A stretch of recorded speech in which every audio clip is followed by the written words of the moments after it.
On this episode of the Physio Foundations podcast, I'm speaking with physiotherapist, business owner and runner, Kevin Lieberthal, about how he's brought together his passion for running with his clinical practice and how he helps runners return from injury in the clinic. And I'm also going to ask Kevin about his interest in strength assessment and strength training in the clinic. And we'll find out about his entrepreneurial side with his side project, Gravel and Tar.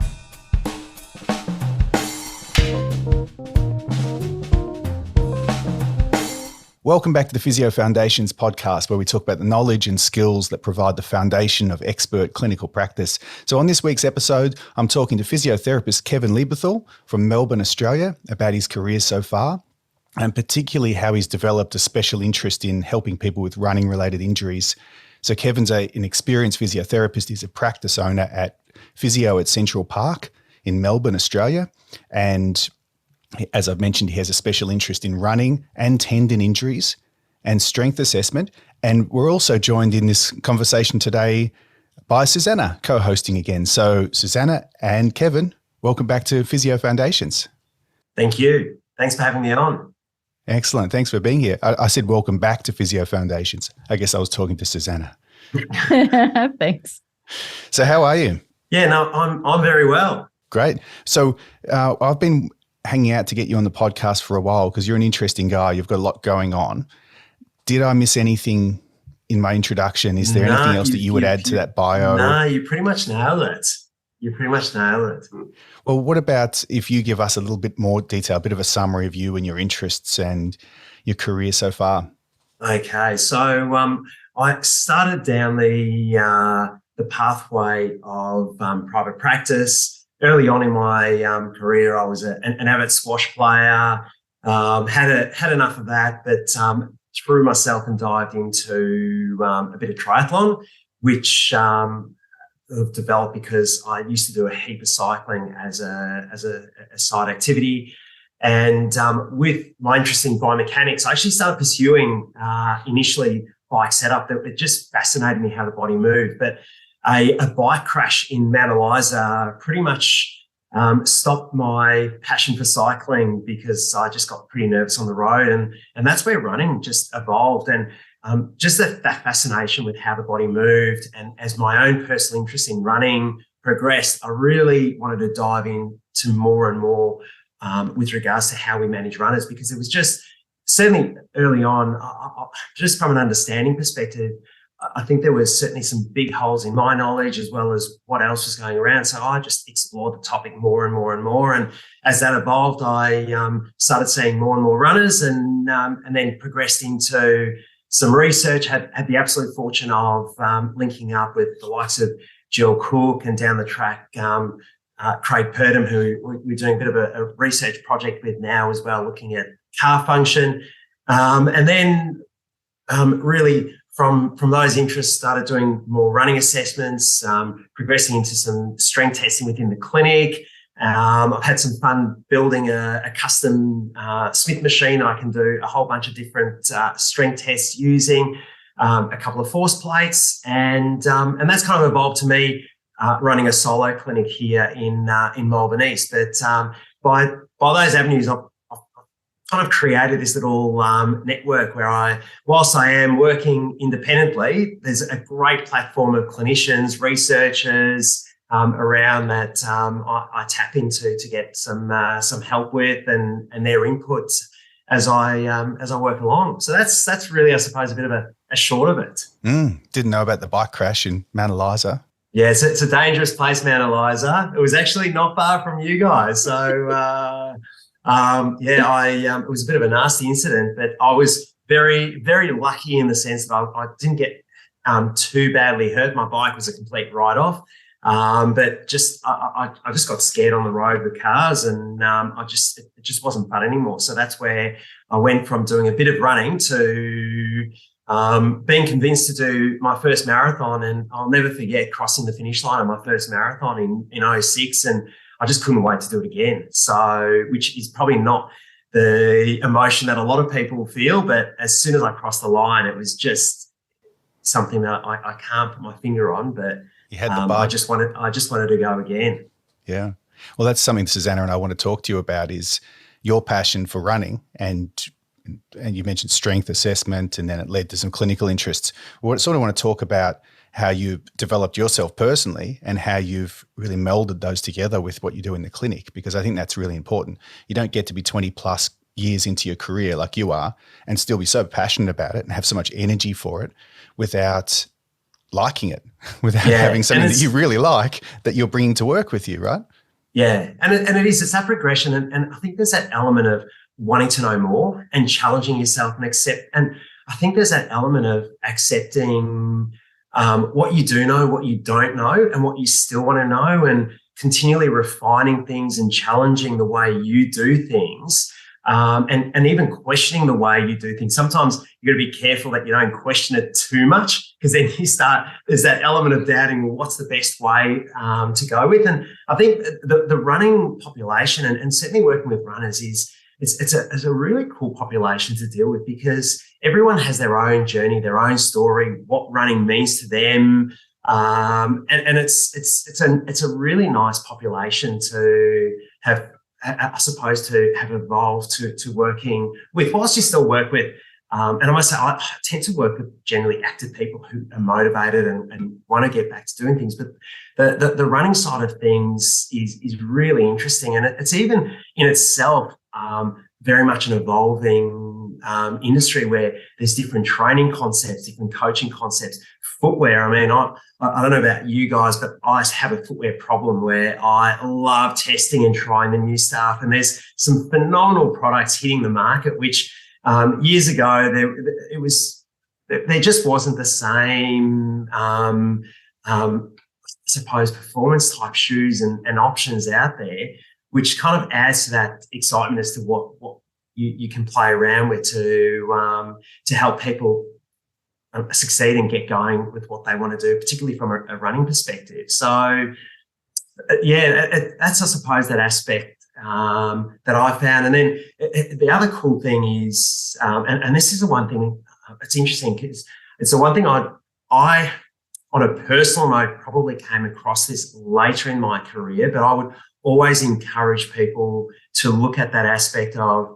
I don't want to say mentors, but people who down the track are still excited by the physio profession. And that's where I must say I've been very fortunate to have had the network. And I'll put, I suppose, these two people in particular, the likes of Jill and Purds, up there, because they've really helped keep me motivated and driven to keep challenging myself and look at different things and trying different things and exploring different things that makes work in our industry enjoyable and continues to, I suppose, provide a challenge. Susanna and I want to give people like you a voice.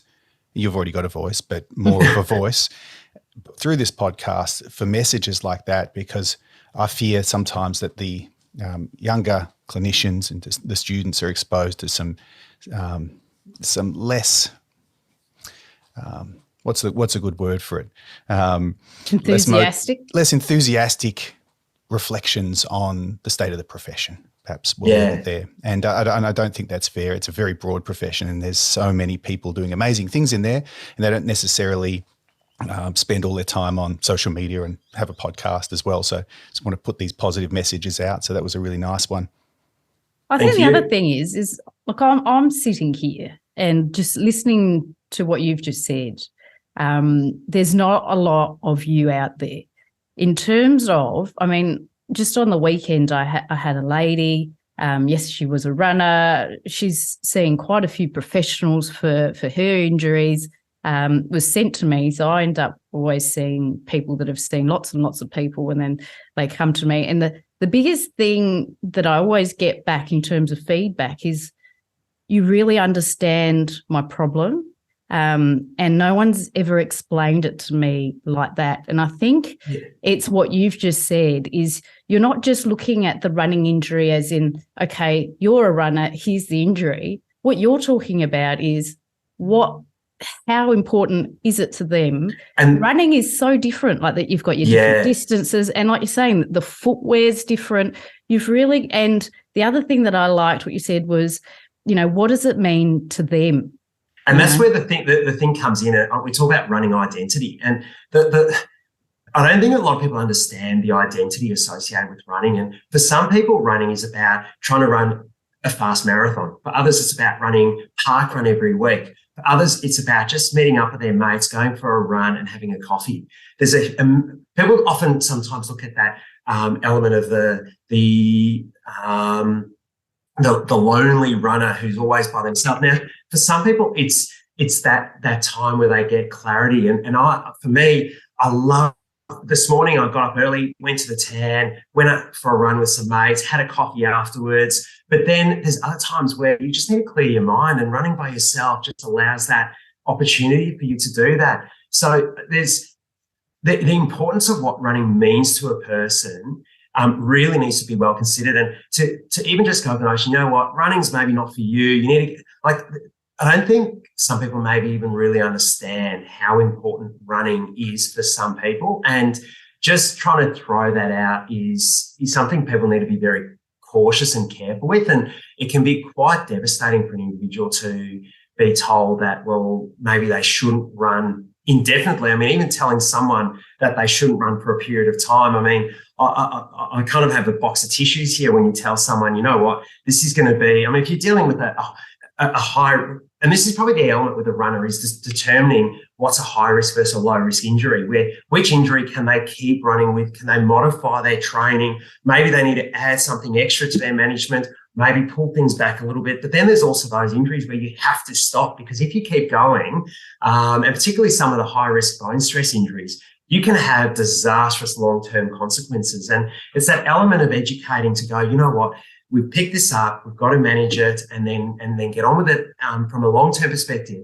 But there's also that element from an injury perspective, and I don't know what you guys are like, but I also see injury sometimes as opportunity where, yes, you're going to miss out of some of the ideals that you want to do, but it also gives you an opportunity to work on other aspects of your training load. And I'll give him a bit of a shootout. I don't know if you know Dane Verwey. He's also a running physio, great runner. Dane has used the analogy of training load as bolognese sauce. It's making that perfect sauce for the individual. And I think it's a great analogy. And I've kind of taken it a little step further. If you look at, and you can use this to runners, you can actually apply this to so many other patient population groups, but it's just about getting that blend right. I mean, we know bolognese, you've got spices, you've got meat, you've got tomatoes, and you can just throw them all in and you've got bolognese sauce, but really, how does that taste? You can do your meat and then tomatoes and then throw your onions in later, and it's really not going to work out that well. So there's got to be order, structure. There's going to be a difference between the one that's slopped together in half an hour and then the one that's slow cooked for 3 or 4 hours. But then if you throw too much of something else without consideration, it really doesn't work out. I like the analogy of going, well, if you completely burn the buggery out of it, well, that's kind of the injury. You've cooked, you've got to kind of start again. So it's just that element of how do you blend things together. And for a runner, it could be how they train. It could be their weekly volume. It could be how do they structure their hard runs versus their easy runs. The biggest issue in runners, and I know I can go off tangents, is a lot of runners just run too fast most of the time, and just understanding you can't run too fast all of the time. There's also the element, some runners can recover faster than others. Some will do strength work, which is fantastic. But if you go and do a gym session on a Monday night and then you're going to do a speed session on Tuesday morning when you haven't recovered from your gym session, you're really throwing yourself in the mix and potentially opening yourself up for injury. So again, whilst this applies to the running population, considering how do we blend this all together, the same can really be said for any exercise or sporting population that's out there. So it's just how you kind of look at that individual and then how do they tolerate their loads? How do they kind of fit things in? And that's where we can even play. We'll jump into the footwear side of things, where some footwear will be more biased towards increasing calf load. Some might be more biased to increasing knee loads.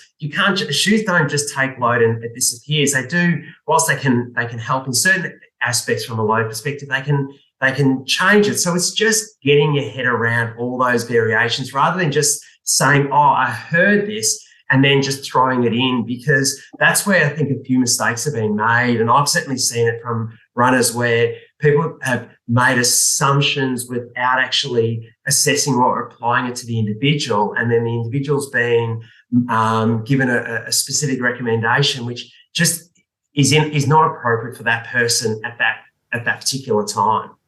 Susanna's talked about this before on the podcast, and quite a lot to me as well.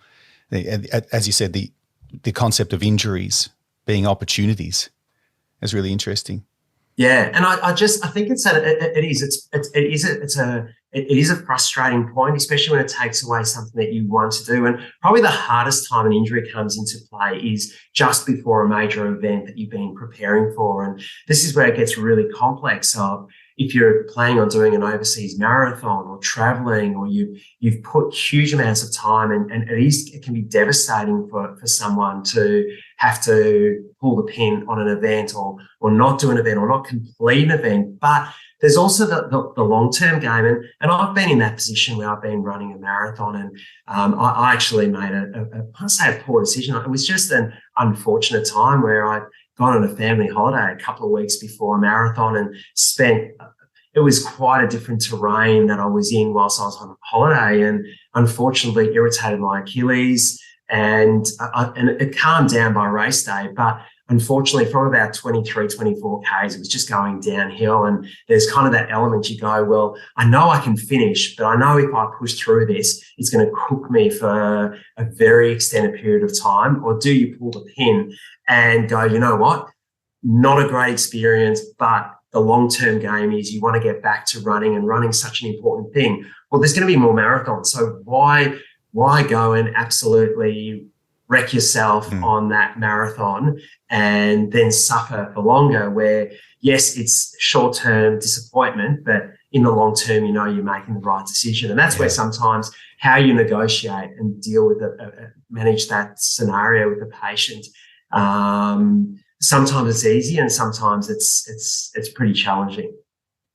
Yeah, I remember that there was a situation where we were in the mountains and Luke was about to do an ultra marathon, and he just wasn't feeling well, and but he still wanted to do it. And the day before, we just went for this really small hike, and he was all dizzy and sweating. And what did you end up doing, Luke? You tell us. Well, I could, the day before you get a viral infection. This is before COVID, but so it wasn't that. But you just know. Yeah. It's before, and yeah, what? And I didn't really know until we hiked up a small hill. Hang on a second, we're about to do the Bogong to Hotham. Well, I was. Ultra marathon was at 65 kilometres. It's very steep.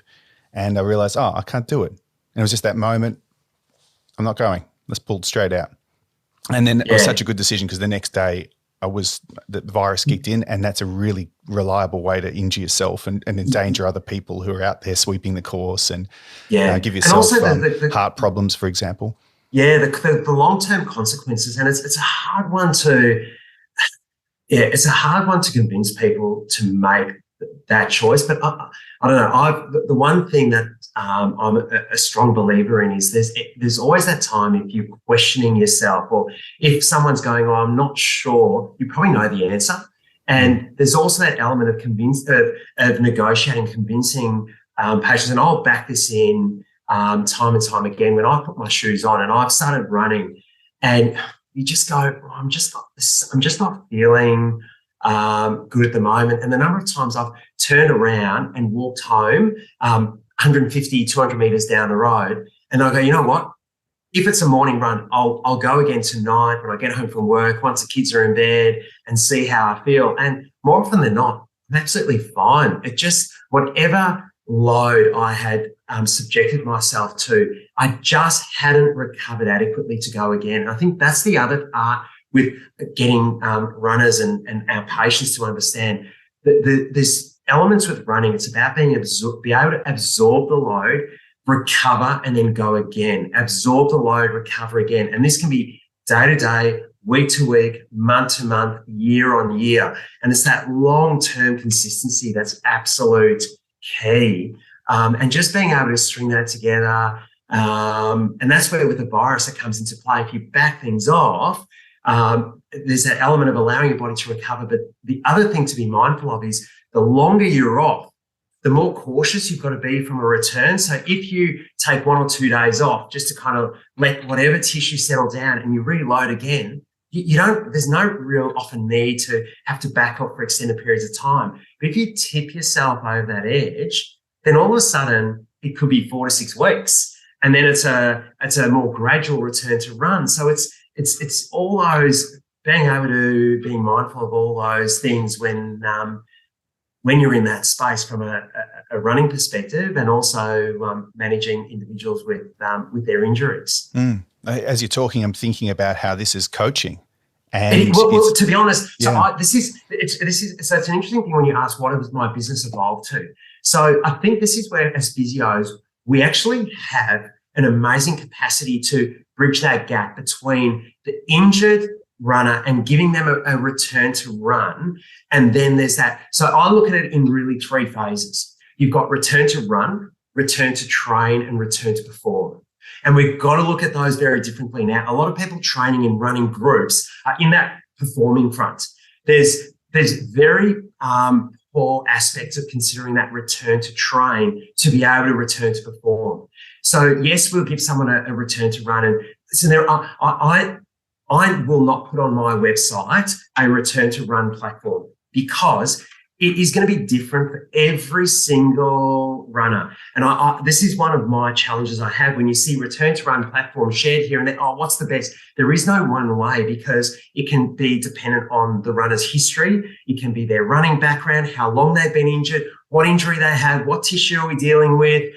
Is it a calf or a hamstring? Those two are going to be different. They're both muscular injuries, but for a runner and a distance runner, they're going to be very different, because your hammy is going to be more sensitive to your high speed. So you can often build your volume really quite easily, whereas a calf, whether you run slow or fast, it's still working bloody hard. So you've got to be really careful with those calf strains, whereas a hammy in a distance runner, you've got a bit more wiggle room and play room, and you can build the volume typically quicker. So it's even those simple things can be quite different. Or you might have a bone stress that might have influenced your posteromedial tibia, which is a relatively low risk bone stress, but you might have a femoral neck stressy. So you've got 2 completely different beasts here, but they're both bone stress injuries. So when we look at that return to run, we've got that scope of getting the person going, and you don't have to get everyone to 20 minutes of continuous running. Some people you might get to 30, some might look at building volume. So you might do walk runs until they're at 60 to 80 minutes, where they might be doing 9 minutes of running, 1 minute of walking, or 13 minutes of running and 2 minutes of walking, or 4 ones. You've just got to work with and see how each person responds and tolerates that. Then when we go into that return to train, that they might be someone who is a high-end runner or even a moderate-end runner, but are they ready to, how do we reintroduce speed work? What paces should they be running? Do you just go, let's try and start 200s, 400s? Well, how fast should they be running? How many should they be running? How do you progressively increase that? And even with speed work, I might suggest someone, depending again on how long they're out for, do they start with 1K worth of speed, 2Ks, or can they slot in with 3 or 4? How do they progress to those 6 to 8Ks of your bigger workout sets? So it's really, you've got to be considered in how you build that aspect towards that return to perform. And then what's their weekly mileage? How does that fit in? Where do they kind of slot in recovery runs? How do they? So that's where I think as physios, we've got such great potential to provide input for our patients in when we can understand that. And I think that's something that I personally believe we've got far more scope to add to that, because if you go from that return to run to return to your training group and sort of rely on the coach who might have 10 or 12 athletes at one time and not really know, well, where is this athlete at from a speed tolerance and a pace tolerance? How do you kind of reintegrate it? I think that there's a huge gap there that we can all work on to try and refine that process. So good. I feel like Dane's bolognese sauce is simmering along really nicely, and the flavors are really coming out of this. And Going really well. And look, when you get that bolognese sauce right, you always want seconds, don't you? Oh, 100%. And then you want to use that bolognese sauce for pies. You want to use the bolognese sauce for lasagna. You want to use it for everything. Yeah, you repeat. You know what, I really want to get specific here and talk about high risk and low risk injuries. And you've mentioned that a couple of times, and you've given us a few examples. And then you've also mentioned your interest in tendon injuries and research project that you're working on with Jill Cook and Craig Purdom, which is another question. Jill's kind of the one that we tap into to ask her input on bits and pieces. But there's myself, it's Tanya, and the calf guru in Brady Green. Excellent. Oh, you'll be loving that. So tell us about for those who don't necessarily work all the time, every day with people with running injuries and have 20 plus years of experience like you and run yourself. Just remind me that I'm old. Yep. Oh, no, this is wisdom and experience. That's what that is. Give us a bit of an overview of high risk and low risk injuries. When should our index of suspicion go up? When should someone be referred? So hopping, and weight bearing tolerance for me is when I'm flagging. So, I've got you can't hop, you can't run. That's an absolute definitive one for me. Like if you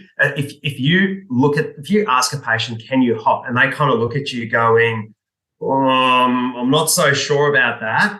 That's when my suspicion is really high. And even when they come in with an antalgic gait, limping, and poor weight bearing tolerance. I mean, you can have a gait where you might be altered, but if you stand on one leg and there's no issue on a basic weight bearing aspect, because if you've got a sore Achilles, you're going to have an antalgic gait if it's sore enough. But if you're from a weight bearing perspective, you can see someone's not happy weight bearing. That's when I'm wanting to exclude those flags there. And there's also that aspect, particularly in the running population, where there's more and more information about and whether it's described as REDS or RED-S, where you've got your energy deficiency amongst your running population. So the one thing, especially if I've got a female distance runner, I'll explain why I want to know about their changes or alterations to menstrual cycle, because again, if there has been alterations or that they don't have a menstrual cycle, or it's very infrequent, there's that element I want to be mindful, what's their bone health like? And bone health in the distance runner, not just ladies, because it's pretty common in male distance runners as well, especially those who've been doing a lot of distance running, even from an early age, where they may have specialised into distance running at a younger age. You kind of query and wonder what their bone health might be like. So just to follow up on that, that's because if they've been doing it for longer, there's more risk of having poor bone health. It's more the specialisation. So with regards to bone health, so certainly my understanding where you'd start looking at bone health per se is such distance running is not a great stimulus for having good bone health. It's more your impacts activities, jumping, pivoting, twisting, change of direction. So you'll find more your sprinters or your basketballers or gymnasts or the like might have sort of a higher stimulus from a bone perspective. And often if you've had your distance runner who may have specialised early on, they may not have gone into playing sports like soccer or football or basketball in their younger years. And especially if they've been doing it at a high level and let's say not even at a high level, but even if people have been doing it over extended periods and maybe what they've been getting from a calorie perspective maybe doesn't match up with the demands, there is that potential for a reduction in bone health over the years. So that's just one thing to be mindful of. There you go, Susanna. We better keep up our cardio tennis analyzer. Yeah, and I remember David Spurrier talking about sort of bone health. Yeah, and he used the analogy of bone deafness, and that's where what we seem to see is after a certain number of loading cycles, the bone just doesn't get stimulated. So with distance running, the bone gets deaf pretty early on, so it doesn't get stimulated that well, where it's more those intermittent short bursts, where you then get recovery, and then you kind of have some degree of impact that stimulates the bone again. That seems to be more osteogenic and good from a bone stimulus perspective. Whereas distance running, which is, you're kind of almost creating this bone deafness early on, where the bone just doesn't get stimulated anymore, despite being subjected to relatively high forces.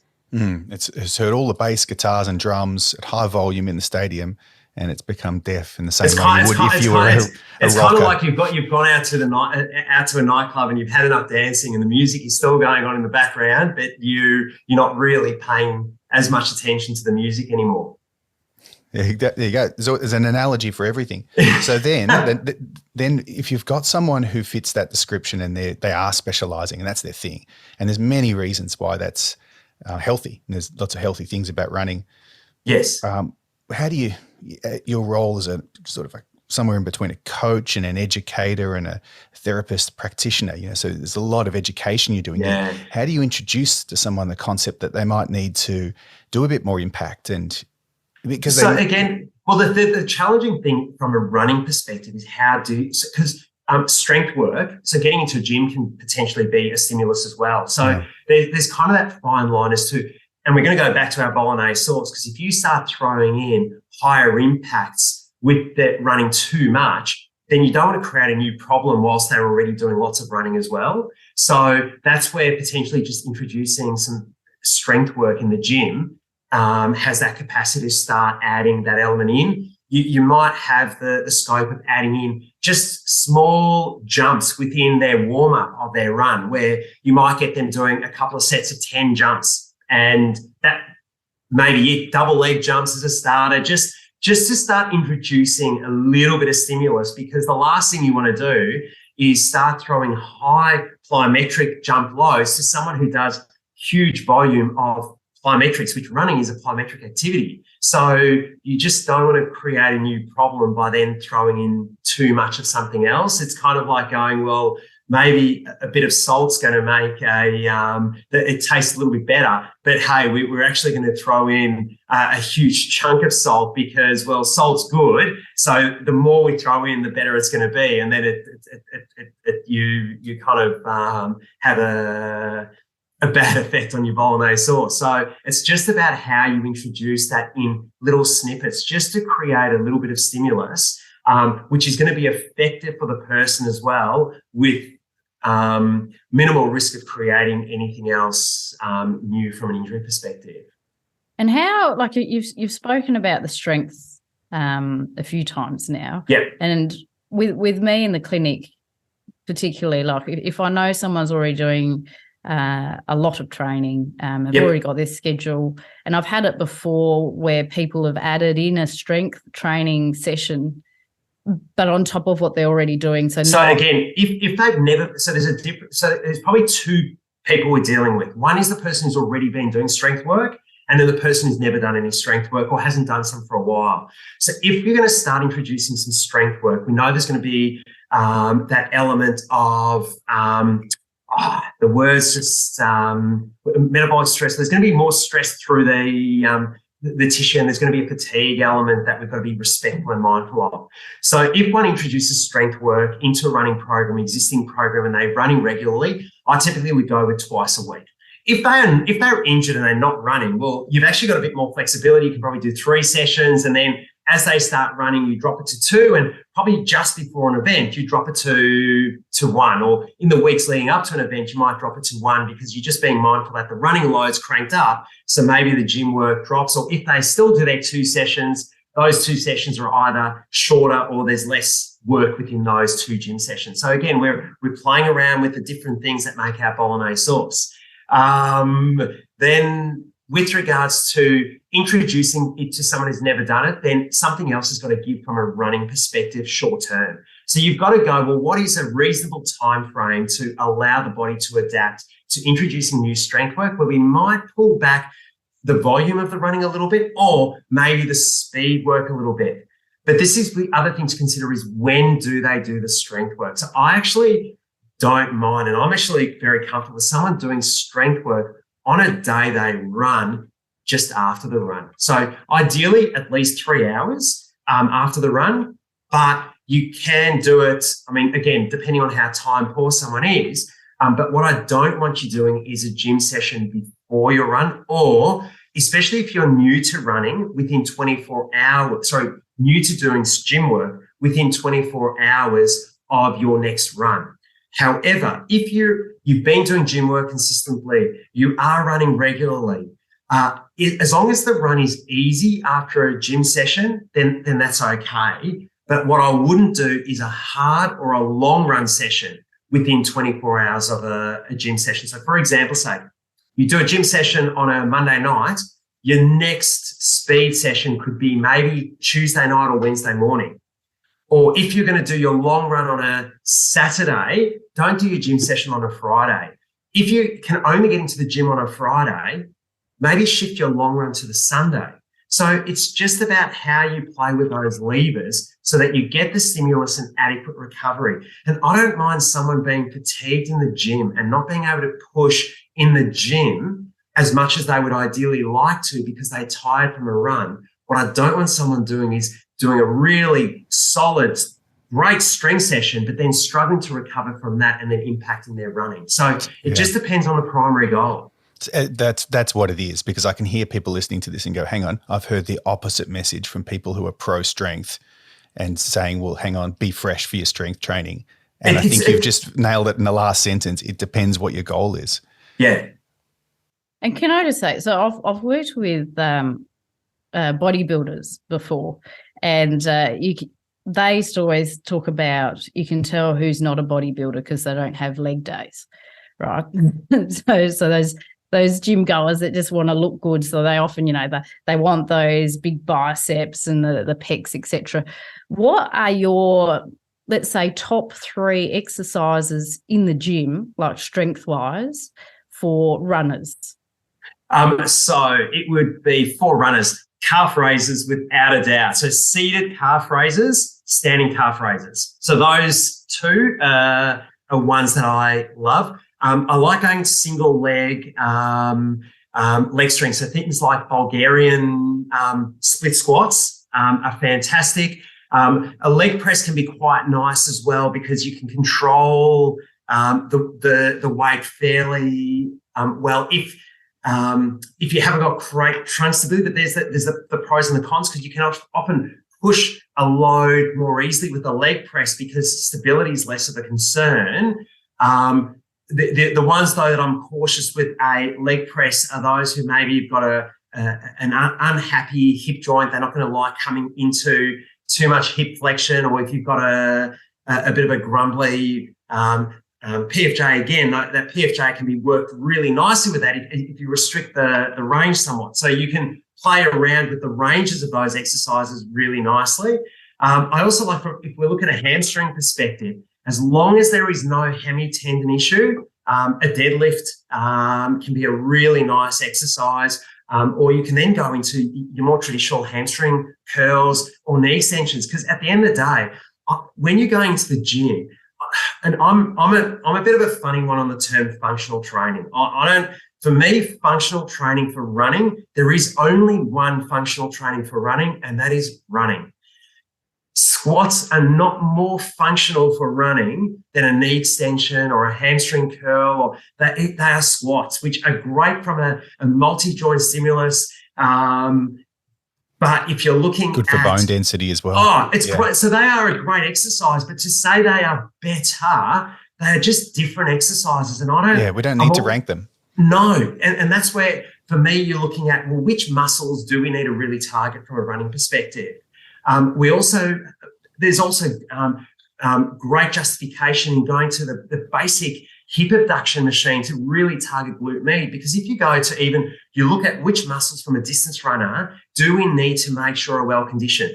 Calf, especially soleus, we need good quads from that shock attenuation, especially from a downhill running perspective. The quads are going to be working pretty solidly the whole way through, and glute med, which is also a bias for me. So if we're looking at targeting specifics, those are the ones. Hammies are good, especially as you start looking at higher speed running. Though the one query I have, when we talk about hamstring tendon issues, And again, we can start jumping around with which conditioning exercises are best. And I could argue, well, it depends on the individual as well, because someone might be getting recurring hamstring tendon issues, especially when they're running uphill. And you can go, oh, well, they've got to do heaps of hammy strength. We've got to push that hammy strength. But it might just be that when they run uphill, they flex their trunk excessively. So they are putting themselves in a position which is likely to irritate that proximal hamstring tendon. So is it a technique perspective that they maybe need to more focus on, or is it just the hammy strength? Or maybe, well, we go, there's pain there, we need to address strength, but we also need to address what they do from a body awareness or a trunk position when they run. Understood. So the top 3 exercises you recommend would be clams, leg extensions, and bicep curls. Got it. That's good. But yeah, so the calf, to sum that up, the calf, the hamstring, the muscles, the prime movers of running, and don't forget your coronal plane, your frontal so you stability through your trunk and glute med. From a pelvic stability perspective, because we've got to be mindful of again how stable we are when our foot hits the ground, and there's that element of being able to have that element from, do we look at a bottom up or a top down front? I think we've got to cover all bases when you're looking at runners who are really bounding from one leg to the other. You've got to be able to have that load acceptance from the foot and ankle complex. You've got to have some good control from the knee, and you also have to have your hip contributing effectively as well. The one thing I suppose that we're mindful of is, what I'm mindful of is, again, there's a huge drumming of it's all in the hips, we've got to work glutes, and yes, glutes are important, but from my mind, I would have calves at the top of my list as priority. Yeah, that's great. So there's so much more I want to talk about here. You've opened up so many different conversations, and I'd love to do this again. We do need to wrap this up soon because you've got to get back to your day. What do you think, just the question I ask everyone, what do you think are the most important knowledge and skills for a physiotherapist from your perspective? Knowledge and skills. So I reckon not. So I know what there's that element. I think there's the old statement of there are no knowns. There are things that we know that we don't know, and then there are things that we don't know that we don't know. Like, from a knowledge perspective, we continually evolve. Question yourself, question others. There's an element of being able to constantly explore things and challenge ideas that it's something that I've probably gone down different pathways where it's okay to disagree with others, even if it may be that they might have a huge element of knowledge in an area. It is actually okay to challenge different ideas and challenge your own ideas. So those are probably, I suppose, one of the key things I probably do. Sometimes probably do it too much. That's so good. That's an answer. I haven't heard it answered in that way before. So to question yourself and challenge your ideas and your biases. I don't know. I just kind of think it's a way to grow yourself. Otherwise, you just get, I think you asked that question about that element of interest. I think it's easy to just kind of use what you know and do what you know and kind of go day to day. But you've got a long working career and you want to enjoy your working career. And I don't know. There's an element of job versus career, but you've got to have follow your interests and follow your passions, because and that's probably the one thing that I would recommend people do, because I was in a state very early on in my career where I was kind of being really pushed into doing something that was in the interests of a clinic, but really not so much in my own personal interest. And I wonder how many professionals, not just in physio, kind of end up doing things because it's in someone else's interest that you do it. It's kind of taught to you that it should be in your interest and these will be good for you as a person, but you may actually not really be that interested or passionate about it. So, yeah. That's a really interesting take. And the thing is like Kevin and I went to the recent sports medicine conference up in the Gold Coast, which was really nice. and that's exactly what you're talking about. And that's what I think, once you're a graduate, you've got all this knowledge, but you don't necessarily have the clinical experience. And that's what you're talking about, is you can easily just get into like just being in your own silo, really, in your own clinic, doing the same thing, the things that you know. But until you go to courses or things like conferences, listening to podcasts, and you have that experience, and then like even just from today, there'll be people listening to this podcast thinking of how they treat runners and take the pearls and wisdom that you've now put out there, and that they can and it can challenge their beliefs. And that I agree is what keeps you enjoying what you do, is not being afraid of thinking, hey, maybe I didn't do that correctly, or I can improve on that. Or the other thing is tapping yourself on the back when that's exactly what I do, that sort of thing. But you won't get that unless you push yourself beyond what you do in the clinic. So that's, listening to podcasts, reading some textbooks or journal articles, going to conferences, etc. And the face-to-face that I really enjoy about conferences is the discussion that we even had after quite a few of the presentations. Approaching people and just asking a question and not going, this is a silly question or whatever, because it just, even a silly type question can open up discussion into things that maybe you just haven't considered yourself. And one of those would be your entrepreneurial side. So you challenged yourself with a different. So, and this is the reason I want to bring this up isn't necessarily just a gratuitous plug for you and what you're doing. I'll take the plug. We've got to get people wearing some fun and funky colours out there. That's it, because because there's a lot of people out there who will have an interest in exploring the entrepreneurial side, and they're a practitioner, or they might be doing other things, and they want to go there. So, sort of interested in your experiences there. So you've got Gravel and Tar, your business. So I've set up a new business, Gravel and Tar. I love a bit of colour. Running, you guys stand at the start line, go watch running groups. Everyone wears boring black and grey shorts. That's it. Didn't used to be that way. Sorry? Didn't used to be that way. Yeah, in the 80s. In the 80s. I mean, I even did the Carmen's fun run, which is a big run for breast cancer awareness. So I've got some pink shorts that I was wearing. I got a pink hat and pink socks, but everyone's wearing just black shorts. And how it kind of evolved was I needed some new running gear and was going through, and I wanted to add a bit of colour from a shorts perspective, because just something a bit different. And when I had a look, there was really not much out there on the market. The other thing is being able to take stuff with you, having pockets, and people complain about, they've got no pockets and things like that. So I decided, well, I'm going to tap my old man who's been in the textile trade for 30 years. So that was a very handy contact to have. And we kind of went on this journey of exploring options to make some fun and funky running shorts with pockets, which I would typically want to have. And there are options out there with like flip belts and other belts to take stuff with you. But I'll be honest, I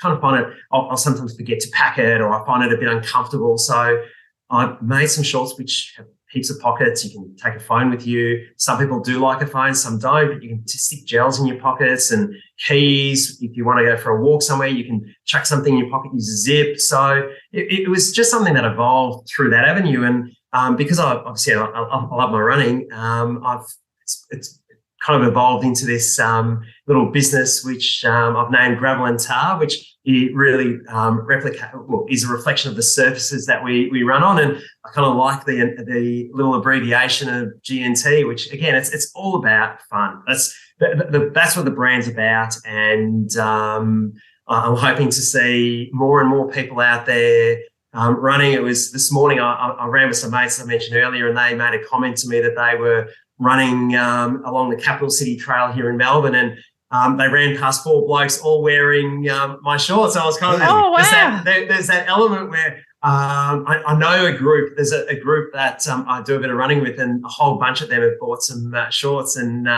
it was kind of that little bit of pride where people were spotting it out and about. I had a couple of mates in Tokyo running Tokyo Marathon who the shorts were out on display overseas. So where it goes, who knows? But it's a good, fun side business, and geez, I'd love it to get bigger and better, but time will tell. And I think the other thing that's really important, and I really like that you've put in there, is the zip pockets. So it's not just pockets. It's, you've got your zip pockets. 3 of them. 3 zip pockets. And you've got, like, in the liner, you can put a phone in there. And the thing is, not everyone likes that liner. So I actually, the one thing that I'm actually just did my run this morning in is a new sample that I got, which has just got the more traditional brief liner. So some people may not want to have the bite short liner, but prefer that. So it's that element of being able to kind of get a sense of what runners want across the spectrum, and then just trying to, because it is a small brand, certainly at the moment, and hope it gets bigger and bigger, but you can start to add those options for runners, because not everyone likes and wants to run with the same setup. So what, I was just going to quickly say, the other thing that I really like is we have 2 sons. One is, he's going from, the kid sizes, and he's sort of outgrown that. So he's now in the adult sizes. And like, you're right, there's nothing in the adult sizes that's fun. He's 12, and we bought some shorts from you for him with, the funky pattern of, I think is it a lemon or a lime? Yeah. On this blue backdrop, and he's been wearing them. He finds them so comfortable. He's been wearing them all the time, and you can wear them down to the beach. We live near the beach, so he's always there. And when we're out and about. So I think it's not just for adults, but I think those sort of teenage years. It's interesting you say that, because I've got a couple of good contacts. This is where it's important to reach out to people you come across. So I've got a couple of contacts. 2 of these, actually 3 contacts I went to. 3 of them are running specialty retailers, and one works within one of the major brands. And when I say one of the major brands, one of the big running brands. And I went down, I said, what sizes, how much volume of each size do you need to order? Because you've got to take a punt when you're doing it, is how many smalls, how many mediums, how many larges. And it's interesting getting them, because they gave me the scope from the general running population. Now, similar to you, I've actually had a few mums buy them for their teenage kids. Now, interestingly, in the adult running population, mediums are the number 1 sellers, larges are the number 2 sellers, and small is the number 3. I've actually sold probably more smalls than larges, because I've had quite a few parents buy them for their teenage kids. So it's this learning. And again, this is a new platform I'm learning. Likewise, in the physio front, we all learn, we all evolve from where we start. We kind of have these ideas and things that we think and perceptions we have. And as we go along, it's important to evolve and challenge and change direction with what we do. So what advice would you give physios, practitioners, clinicians of any type who have had their training and their content and their skills are evolving, but they want to develop the entrepreneurial side of things? You're a business owner. You've started this business, so it's a bit of a jump, isn't it? What do you do? Do your research. Be comfortable and back yourself. Like, I think, and it's really interesting when you look at how things are in the world of, and we see it in the physio world. We see it in any business world. I think the one thing that always surprises me is sometimes the people who are so much more supportive than you expect, and sometimes those you expect to be supportive that actually aren't necessarily as supportive as what you expect. And those are just the realities of running any sort of business or life, where that's just how I've certainly found it, both within the physio world as well as getting this off the ground. Some people will support you phenomenally well, and others just won't have that same sort of push to support from the back, and that's just kind of how it is. But I don't know. I think there's that element. You've got to, when you make a decision, you've got to back yourself. You can't kind of validation all the time. Second guess yourself all the time. There does come a point where you've got to. I mean, I might look back in 2 years or 3 years and go, yeah, that was fun. I didn't lose too much or whatever. But I'll be honest, I'm hoping in a few years' time, I'm sitting there going, you know what? I'm devoting 2 days a week to gravel and tar and 3 days a week to physio. People have said to me, Gravel takes off. Geez, you won't be. I don't want to. I enjoy being a physio, and I don't want to. Here's a bit of me. I don't want to have staff. I don't want to have physio staff because I want to worry about looking after my patients and dealing with my patients. I don't want to be managing staff from a physio perspective. And this is another business. If this has the capacity to grow, well, it's the product is me, and it's the product that you're dealing with as opposed to a service. So I think there's that element with product versus service where in my head is quite different. But I don't want to stop doing what I do as a physio. It's just the element of, well, do I continue doing it 5 days a week indefinitely, or is there something that I can do that allows me to work 3 days a week for 3 full days as a physio, and maybe have a couple of days doing other things, or maybe doing 4 days as a physio, and a couple of half days. So you just don't know how these things may evolve over time. But I think it's just that element of putting yourself out there, and as long as you're willing to have a crack and not. So I learned from a very good friend of mine, and he's got an interesting. I'll give a plug for his book because I do get a couple of features in there. There's one of my very, very good mates, is a guy, Tristan Miller, who ran 52 marathons in 52 weeks. There have been some people who've done some crazier things since, but he traveled the world and traveled from event to event. And there's that element of, I think a lot of people fear failure. And you can't, like, if you fear that element of having a crack and it not working out, well, then you're never going to give yourself that opportunity. But if you throw yourself in there and give yourself an opportunity, you never know what might eventuate. So we'll see what happens. Hopefully we can come back and do a podcast in a couple of years' time, and the brand's gone global, but we'll see. Yeah, good luck. Don't fear failure. Back yourself. These are some wise words. This is important because there'll be people listening to this who want to take a similar pathway, and to hear this from you, to hear what you're doing and what you're thinking, particularly just being really honest with the reason why you don't have staff, why you're a solo practitioner as well. Credit to all the business owners who are employing staff, because that's a really important part of our industry. Yeah, I take my hat off because it's hard. Like, you've got to, like, managing businesses, managing staff. It's not an easy front, and I agree. It's not me. And I think there's that element of going, you've got to find what works for you as a person. And for me, on a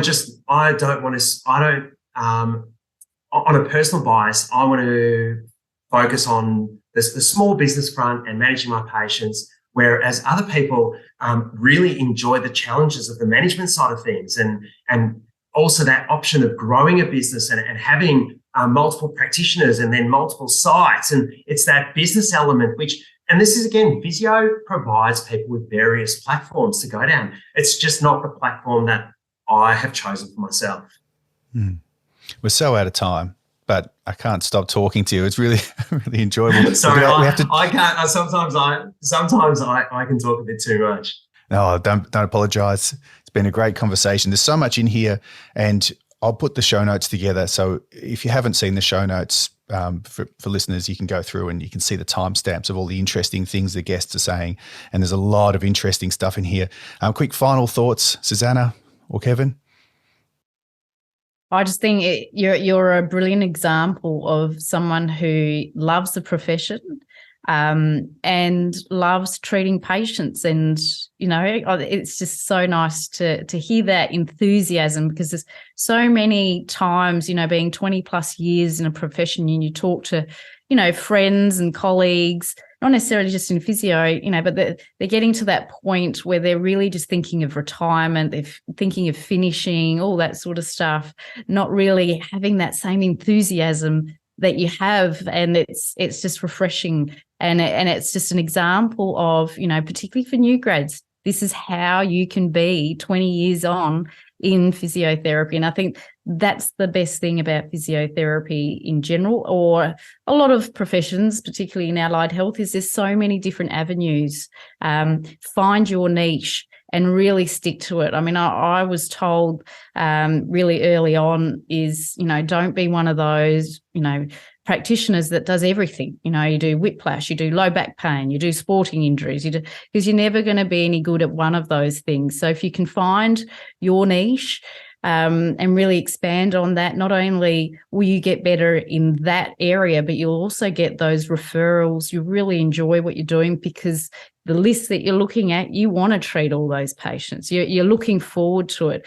And like you said, then you start wanting to learn more about the things that you don't know because you understand the things that you don't know. And it's just brilliant. So thank you. Thank you. I must admit, I never really looked at it that way, but you just do what you do, and so thank you. It's a chance to reflect on what you do. Well, where can people track you down? How can people find out about you and your work? I post a little bit on. So I'm not a Twitter user. Twitter I find can be a bit. Anyway, I stay away from Twitter. I do have a bit of fun on Instagram. So. Physio Central Park, or more recently, which is probably the one that I have a bit more fun with, is GNT_gravel and tar, which is if you want to be entertained with running shorts and some cool colours. There's that. Otherwise, Physio Central Park, I also put some stuff up. But I must admit, I'm sometimes I go through phases where I'll put some stuff up and then I kind of drop off a bit. Whereas the running side of things is actually pretty easy because every time you go for a run, you can share some stuff about the run. It's all relevant, isn't it? Oh, it's easy on that one. So I'm a gravel person. You a tar person or a gravel person? Right. So I love running on the gravel, but from a tar perspective, I like challenging myself. He likes the bit going fast. You like your Strava profile. I'm not fast. I'm a diesel, but there's an element of it's easier to give yourself specific time goals on tar surfaces as opposed to gravel, because with gravel, there's lots of variations, obviously hills and surface and mud. I love the variation. I'm like turn the watch off and run on the sand sort of guy. So we're coming from different ends on that. Susanna? Yeah, no, gravel or tar? I'm a metronome. I like keeping it everything consistent. What are you? She likes her music. I think, I actually do like my music, but I think Luke said it once with his ultra marathons.